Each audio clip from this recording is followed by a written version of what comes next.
Back with you on NBC News Daily, following our breaking news story this hour, the search for the mother of our colleague here at NBC News today, co-anchor Nancy Guthrie. The FBI has just launched a new website, we're showing it now, devoted to all of the elements that they've released in the Guthrie case. The address for that website is fbi.gov/wanted/kidnap/Nancy-Guthrie. If you Google those words, I'm sure that you will find it. All the videos that have been released, the poster of the missing person for Nancy Guthrie, and then at the bottom of that website is now a place for anyone with any information to leave a tip. Of course, you can still call by phone 1-800-CALL-FBI as well. Authorities have been working around the clock, they say, trying to get a break in this case after Nancy Guthrie disappeared outside of her home in Tucson. We have team coverage this hour. NBC News Chief Justice and National Affairs correspondent Kelly O'Donnell in Tucson for us. NBC News correspondent Dana Griffin outside the Sheriff's Department in Tucson as well. Also with us, NBC News senior national politics reporter John Allen joins us from the White House. Kelly, I'll start with you. Do we know anything about why the FBI is launching this entire webpage devoted to the Guthrie case? Well, from my reporting and sources I've talked to, there is a strong feeling from people involved with this that they want a public place where people can access this information because they have a genuine belief that giving information to the public is a way to advance the case. And so you can imagine the number of individuals who have to be involved in creating these kinds of tools for the public, the time that has been involved. So you have those who've been working on the investigative piece to extract the new video and images and so forth from the equipment, from the systems with the partner of the host company, that kind of work going on. Then you've got a team that's handling the public outreach, the sort of 1-800 group, I would call them, those who are interacting with the call center where phone calls are coming in, and they want something that's accessible. People with their phones, people at their laptop at home, their desktop in the office, a way to look at this information, consume it in a easy way, and then hopefully trigger the kind of information that gets them to the next point. So this is an intentional move to try to interface with the public for an ongoing investigation that is certainly national and international in scope.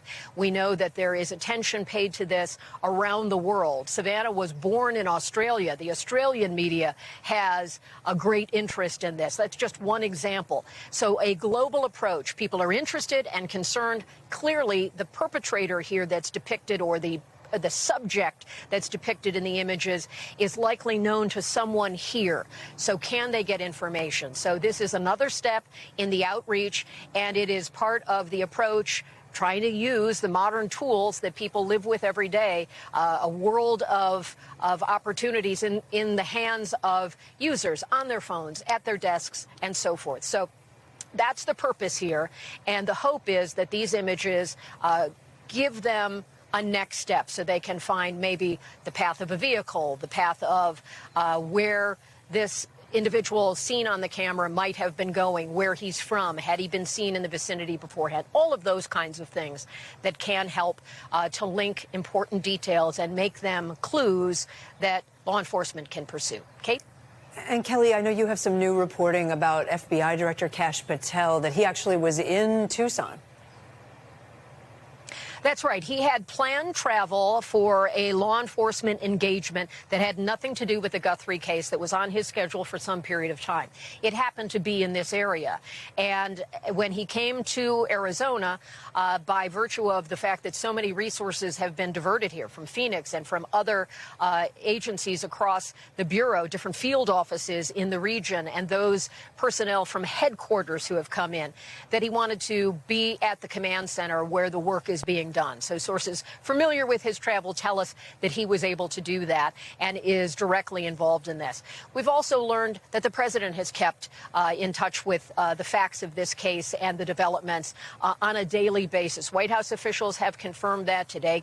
Caroline Leavitt spoke to it at the White House briefing that she and the president had looked at the images. There's a high degree of interest. The president had phoned Savannah Guthrie to make a connection with her personally to offer the federal resources. They, of course, have encountered each other through our jobs over the years. So there are dimensions of this that are much beyond the immediate environment of Arizona. High profile, high stakes. Clearly, those in the Bureau that I've been in touch with today feel a real sense that this is an important shift, and there's a real sense of kind of accomplishment that this development has happened. Some of those I have been in touch with talked about that, working through the night to make these images accessible and then to turn them into not just still images, but to get the video extracted and then to be able to get that video in a form where it was then postable